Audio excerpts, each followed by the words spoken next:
El Círculo, de Dave Eggers, novela de realismo distópico en 3 libros. Libro segundo, segunda entrega.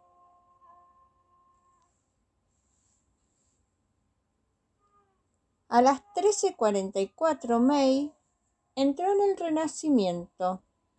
Sintió encima de ella el saludo de Calder, que giraba lentamente, y cogió el ascensor hasta la 4ª planta. El mero hecho de ascender por el edificio ya la tranquilizó. Echar a andar por la pasarela, viendo el atrio bajo sus pies, le reportó una gran paz. Aquello, experiencia del cliente, era su hogar, donde no existía lo desconocido.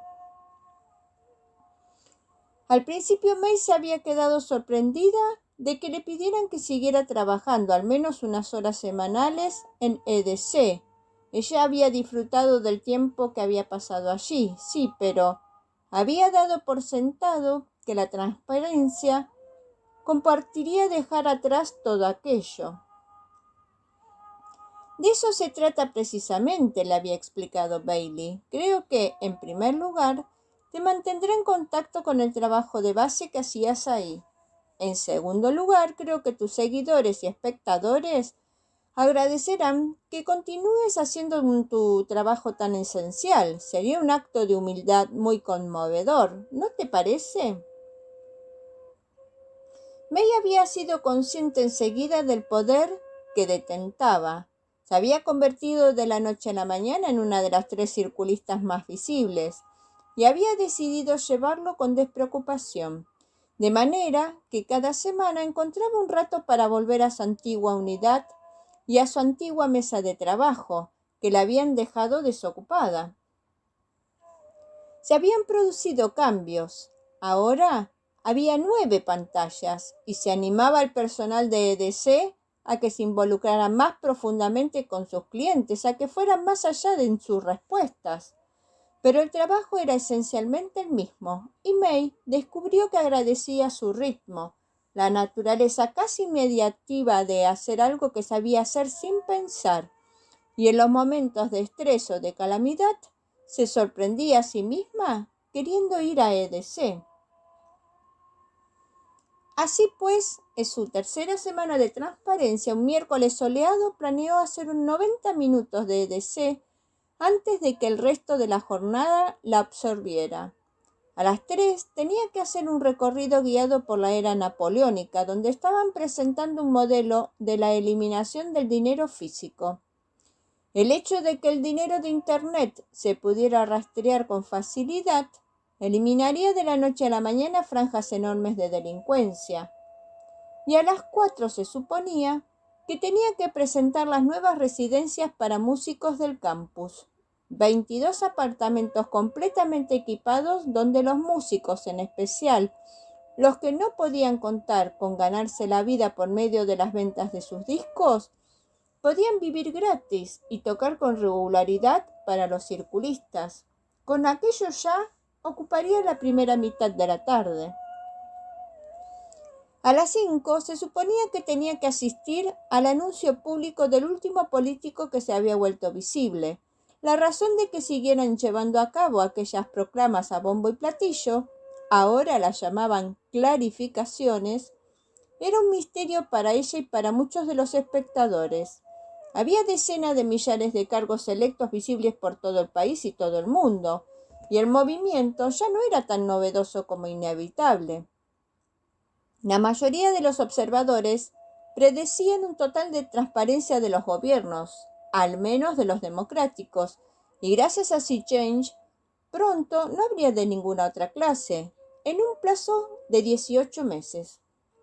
Después de la clarificación, había una batalla de improvisación humorística en el campus, un evento de captación de fondos para una escuela de Pakistán rural, una cata de vinos y, por fin, una barbacoa para todo el campus, con música de un coro de trance peruano.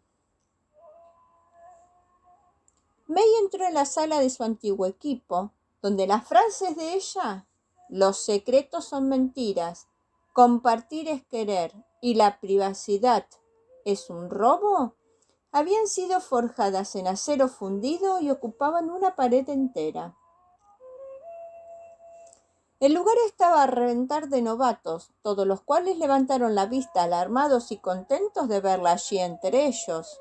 Ella los saludó con la mano, les dedicó una burlona reverencia teatral, vio a Jared plantado en la puerta de su despacho y los saludó también con la mano. Luego, decidida a hacer su trabajo con discreción, May se sentó, se conectó y abrió la compuerta. Respondió 3 consultas con rapidez y obtuvo una media de 99. Su cuarta clienta fue la primera en darse cuenta de que May era quien estaba resolviendo su consulta. May, la transparente. «Te estoy viendo», le escribió la clienta, compradora de espacios publicitarios para una empresa importadora de material deportiva de New Jersey. Se llamaba Janice y estaba entusiasmada con el hecho de poder ver a May teclear la respuesta a su consulta en tiempo real en su pantalla, justo al lado de donde estaba recibiendo la respuesta escrita de May. «Galería de espejos», escribió. Después de Janice, May tuvo una serie de clientes que no sabían que era ella la que estaba contestando a sus preguntas y May descubrió que aquello la molestaba. Una de ellos, una distribuidora de camisetas de Orlando llamada Nancy, le pidió que se uniera a su red profesional y May aceptó de inmediato. Jared le había dicho que ahora se animaba al personal de EDC a llegar a un nivel de nueva reciprocidad. Si mandabas un cuestionario, tenías que estar dispuesto a contestar otro tú. Así pues, después de unirse a la red profesional de la distribuidora de camisetas de Orlando, recibió otro mensaje de Nancy. En él, le pedía a May que respondiera a un breve cuestionario sobre sus preferencias en materia de vestimenta informal y May aceptó. Siguió el link que llevaba al cuestionario y descubrió que no era precisamente breve. Tenía nada menos que 120 preguntas. Pero May estuvo encantada de contestarlas. Sintió que su opinión importaba y que estaba siendo escuchada y aquella clase de reciprocidad generaría lealtad en Nancy y en toda la gente con quien Nancy se pusiera en contacto. Tras recibir las respuestas a la encuesta, Nancy le mandó un efusivo agradecimiento y le dijo que podía elegir la camiseta que quisiera, y dirigió a May a su web de venta al público. May le dijo que ya le elegiría en otro momento, pero Nancy le volvió a escribir para decirle que no podía esperar a ver qué camiseta elegía.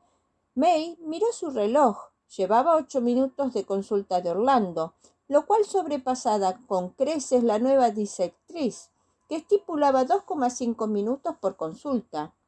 May sabía que tenía que pisar el acelerador con las 10 preguntas siguientes para volver a conseguir una media aceptable. Fue a la web de Nancy. Eligió una camiseta que mostraba a un perro con disfraz de superhéroe y Nancy le dijo que había hecho una gran elección. A continuación, May pasó a la siguiente consulta y estaba adaptando una respuesta genérica sencilla cuando le llegó otro mensaje de Nancy.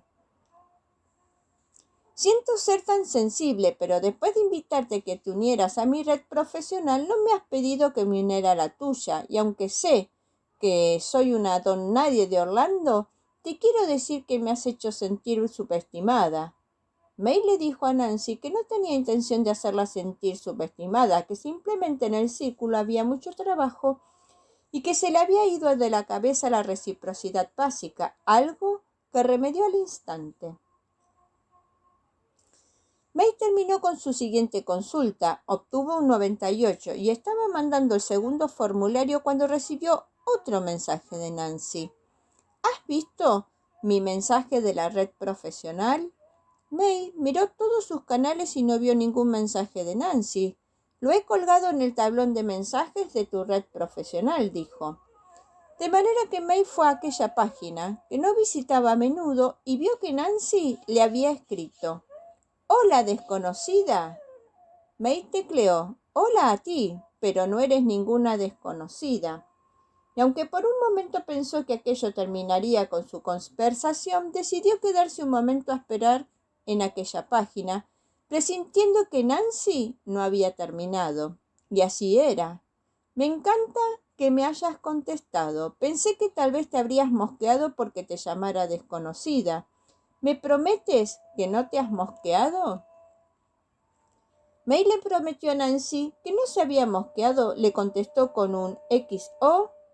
A continuación le mandó 10 sonrisas y regresó a sus consultas, confiando en que Nancy se quedara satisfecha y feliz y no hubiera problema entre ellas. Contestó 3 consultas más, le mandó formularios de encuestas y vio que su media era 99. Aquello provocó una oleada de signs, de felicitaciones de parte de una multitud de espectadores contentos de ver el compromiso que May seguía teniendo con las tareas cotidianas del círculo y esenciales para el funcionamiento del mundo. Muchos de sus espectadores le recordaron también que tenían trabajos de oficina y precisamente porque May seguía haciendo aquel trabajo de forma voluntaria y pasándoselo bien de forma evidente, ellos la consideraban un modelo y una inspiración. Aquello le resultó agradable, le resultó valioso de verdad. Los clientes la hacían sentir mejor persona y servirlos mientras era transparente la hacía mucho mejor todavía. Ella ya se lo había esperado. Stewart le había contado que cuando te están viendo miles de personas, hasta millones, es cuando ofreces lo mejor de ti. Eres más jovial, más positivo, más cortés, más generoso y más perspicaz. Sin embargo, no le había hablado de las pequeñas mejoras que experimentaría su conducta. La primera vez que la cámara había alterado sus acciones fue un día en que había entrado en la cocina en busca de algo que comer. La imagen de su pulsera mostró el interior de una nevera mientras ella buscaba algo para picar. Normalmente habría cogido un brownie helado, pero al ver la imagen de su mano yendo a cogerlo y al darse cuenta de que todo el mundo lo vería, se refrenó. Cerró la nevera, eligió un paquete de almendras del cuenco que había en la encimera y salió de la cocina. Aquel mismo día le entró dolor de cabeza, causado, pensó, por comer menos chocolate de lo normal. Metió la mano en el bolso, donde tenía unos cuantos paquetes de unas dosis de aspirina cada uno, pero nuevamente vio en su pantalla lo que estaba viendo todo el mundo. Vio una mano hurgando en su bolsillo, escarbando, y se sintió instantáneamente desesperada y desgraciada, como si fuera una adicta a las pastillas. Y pasó sin la aspirina. Cada día prescindía de cosas que no quería querer, de cosas que no necesitaba. Había renunciado a los refrescos, a las bebidas energéticas y a las comidas procesadas. En los eventos sociales del círculo aguantaba toda la fiesta con una sola copa y siempre intentaba dejarla sin acabar. Cualquier falta de moderación provocaba una ráfaga de signs de preocupación, de manera que se mantenía dentro de los límites de la moderación y le resultó liberador. Estaba liberada de las malas conductas, estaba liberada de las cosas que no quería hacer, de las comidas y las bebidas que no eran buenas para ella. Desde que era transparente se había vuelto más noble. La gente le decía que era un modelo. Las madres le decían que sus hijas la admiraban y aquello le dio más sensación de responsabilidad. Una sensación de responsabilidad hacia los circulistas, hacia sus clientes y socios, hacia los jóvenes que la consideraban una inspiración, que la mantenían con los pies en el suelo y daba energía a sus jornadas. Se acordó entonces de la encuesta del círculo, se puso sus auriculares de Circle Survey y empezó.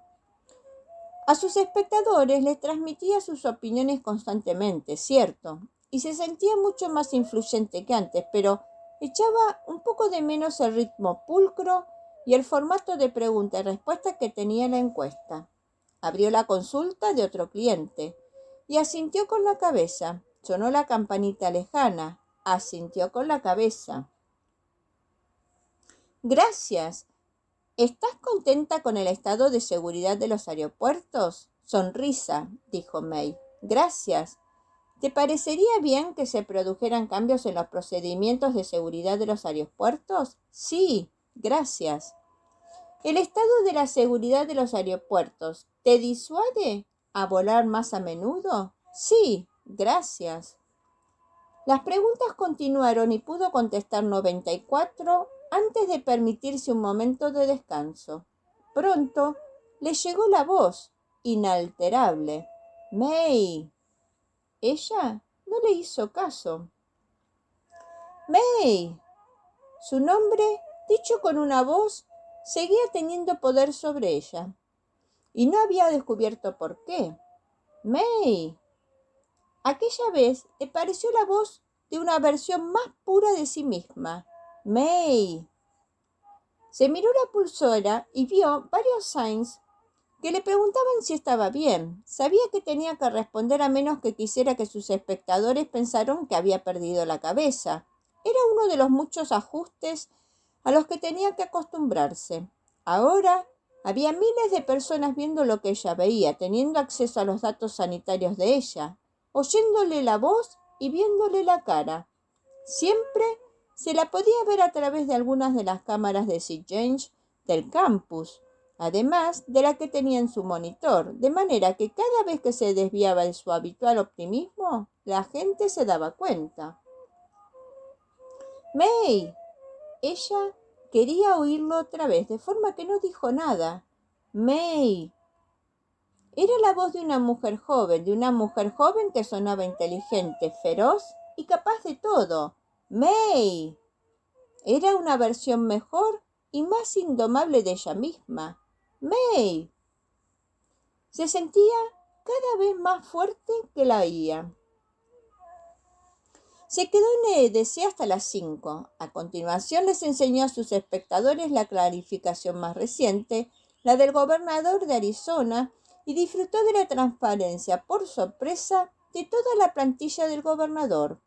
Muchos cargos lo estaban haciendo para demostrar a sus electores que no se llevaban a cabo acuerdos en las sombras, lejos de los focos que iluminaban al líder manifiesto. En la fiesta de clarificación, May se juntó con Renata, Denise y Josiah, circulistas que antaño habían intentado poder sobre ella y ahora eran sus acólitos. Y al acabarse, fueron a cenar todos al comedor de cristal. Había pocas razones para ir a comer fuera del campus, dado que Bailey, confiando en generar más discusiones, intercambios de ideas y socialización entre los circulistas, había instituido una nueva política según la cual toda la comida no solo era gratis, igual que siempre, sino que además le preparaba un chef famoso distinto cada día. Los chefs agradecían la publicidad que les daba aquello, miles de circulistas posteando sonrisas, signs y fotos, de manera que el programa se hizo instantánea y desmesuradamente popular y las cafeterías rebosaron de gente y presumiblemente de ideas.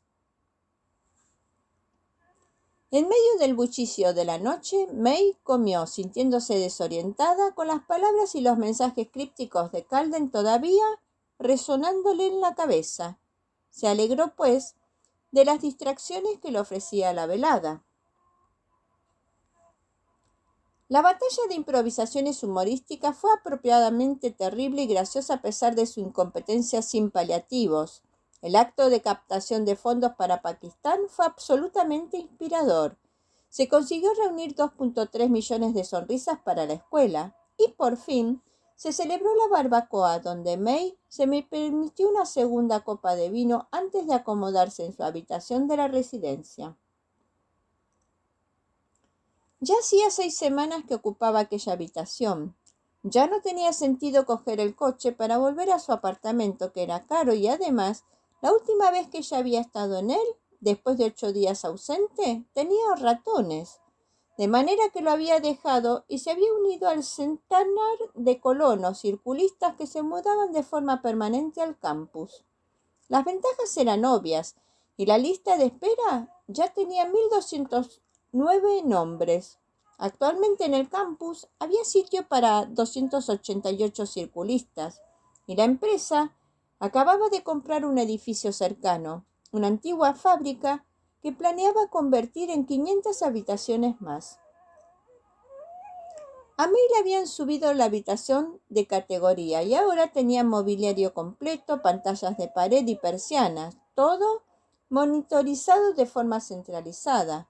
Cada día le limpiaban la habitación y se la habituallaban tanto con sus productos estándar, supervisados por Homey, como con productos en versión beta. Podía pedir lo que quisiera siempre y cuando, a cambio, suministrara sus opiniones a los fabricantes. Se lavó la cara, cepilló los dientes y se acomodó en ella cama blanca como una nube. La transparencia era optativa después de las 10 de la noche y ella solía apagarse tras cepillarse los dientes, que había descubierto que era algo que interesaba a la gente en general y que además creía que podía promover la buena salud dental entre su público más joven. A las 22:11 les dio las buenas noches a sus espectadores. En aquel momento no había más que 98.027, unos pocos millares de los cuales le devolvieron las buenas noches. Se quitó la cámara por la cabeza y la guardó en su estuche. Tenía permiso para apagar las cámaras de SeaChange de su habitación, pero en la práctica casi nunca lo hacía. Sabía que las imágenes que podían captar, por ejemplo, de sus movimientos durante el sueño, podrían tener valor algún día, de manera que dejaba las cámaras encendidas. Había tardado unas semanas en acostumbrarse a dormir con sus monitores de pulsera. Una noche se había arañado la cara y otra había resquebrajado la pantalla, por lo que los ingenieros del círculo habían mejorado su diseño, reemplazando las pantallas rígidas por otras más flexibles e irrompibles, y ahora se sentía incompleta sin ellas. Se quedó sentada en la cama, consciente de que solía tardar una hora en dormirse. Encendió la pantalla de pared con la intención de ver qué hacían sus padres, pero tenían todas las cámaras de SeaChange apagadas. Les mandó un sign sin esperar respuesta y sin obtenerla. Repasó su canal de Saint, leyendo algunos Saint graciosos, y como había perdido 3 kilos desde que era transparente, se pasó 20 minutos buscando una falda y unas camisetas nuevas, pero en algún punto de la 8ª página web que visitaba, sintió que se le volvía a abrir la herida que tenía adentro. Sin razón alguna, visitó la página de Mercer para ver si seguía desactiva y vio que sí. Buscó cualquier mención reciente a él en la red o cualquier noticia de su paradero, pero no la encontró. La herida siguió creciendo dentro de ella, una negrura insondable que se extendía bajo sus pies. En su nevera tenía un poco del sake al que Francis la había introducido, de manera que se levantó, se sirvió una cantidad excesiva y se lo bebió.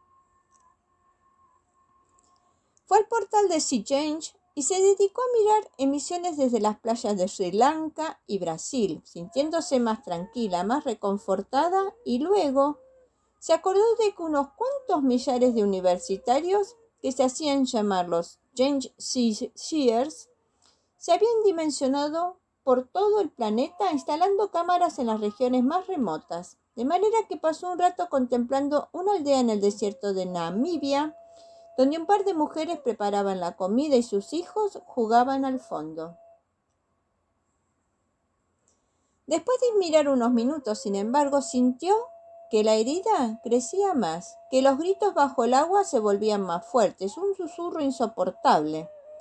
Volvió a buscar a Calden, escribiendo su nombre de formas nuevas e irracionales, repasando durante 45 minutos el directorio de la empresa cara a cara, sin encontrar a nadie que se le pareciera en absoluto. Apagó las cámaras de SeaChange, se sirvió más sake, se lo bebió, se metió en la cama y, pensando en Calden y en sus manos, se rodeó los pezones con la mano izquierda, mientras que con la derecha se apartaba las bragas a un lado y simulaba los movimientos de una lengua. de la lengua de él. No tuvo ningún efecto, pero el saque le estaba vaciando la mente de preocupaciones y por fin, antes de las 12, encontró algo parecido al sueño. A ver, todo el mundo, dijo May. Era una mañana luminosa y se sentía lo bastante animada como para probar una expresión que confiaba en que se popularizaba en el círculo o incluso más allá. Hoy es un día como todos porque es distinto a todos los demás. Después de decirlo, se miró la pulsera, pero vio pocas señales de que hubiera tocado alguna fibra. Se quedó momentáneamente desinflada, pero el día en sí, la promesa ilimitada que ofrecía, la animó. Era las 9:34 de la mañana. El sol volvía a brillar y al calentar y el campus estaba lleno de ajetreo y de excitación. Si a los circulistas le hacía falta alguna prueba de que estaban en medio de algo trascendente, el día ya se lo había traído. Empezando a las 8:31, una serie de helicópteros había agitado el campus, trayendo a los líderes de todas las grandes compañías aseguradoras y de las agencias sanitarias mundiales, de los Centros para el Control de Enfermedades y de hasta la última empresa farmacéutica importante. Por fin, se rumoreaba, se iba a producir una puesta en común completa de información entre todas aquellas entidades hasta entonces desconectadas y hasta enfrentadas, y cuando por fin se coordinaran y compartieran todos los datos sanitarios que habían reunido, la mayoría de la cual era posible gracias al círculo y más importante todavía gracias a TrueU, se podría detener a los virus en sus fuentes y perseguir las enfermedades hasta sus raíces. May llevaba toda la mañana observando a aquellos ejecutivos, médicos y agentes que se pasaban risueños por el recinto, rumbo al recién construido hipocampo. Allí iban a pasar una jornada de reuniones, esta vez privadas, aunque prometiendo futuros foros públicos, y más tarde habría un concierto de un cantautor anciano que solo le gustaba Bailey y que había venido la noche anterior para cenar con los 3 sabios. Lo más importante para May, sin embargo, era que uno de los muchos helicópteros de la mañana traía a Annie, que por fin volvía a casa. Llevaba casi un mes en Europa, China y Japón, puliendo algunos problemillas de regulación y reuniéndose con algunos de los líderes transparentes de allí, con resultados positivos, a juzgar por el número de sonrisas que Annie había posteado en su canal de Sign en la conclusión del viaje. Sin embargo, a May y a Annie les había resultado difícil tener conversaciones más significativas que aquella. Annie la había felicitado por su transparencia, por su ascensión, textualmente, pero luego había estado demasiado ocupada. Demasiado ocupada para escribirle mensajes sustanciales y demasiado ocupada para tener llamadas telefónicas de las que pudiera estar orgullosa, le había dicho. Habían intercambiado mensajes breves todos los días, pero el horario de Annie había sido textualmente de locos, y la diferencia horaria comportaba que casi nunca estuvieran sincronizadas ni pudieran intercambiar nada profundo. Annie le había prometido que llegaría por la mañana directa desde Pekín, y May le estaba costando concentrarse mientras esperaba. Había estado mirando cómo aterrizaban los helicópteros, escrutando las azoteas con los ojos entornados, buscando la cabeza rubia de Annie, pero sin éxito. Ahora le tocaba pasar una hora en el pabellón protagónico, una tarea que sabía que era importante y que normalmente le hubiera resultado fascinante, pero que hoy le parecía una muralla infranqueable que la separaba de su mejor amiga.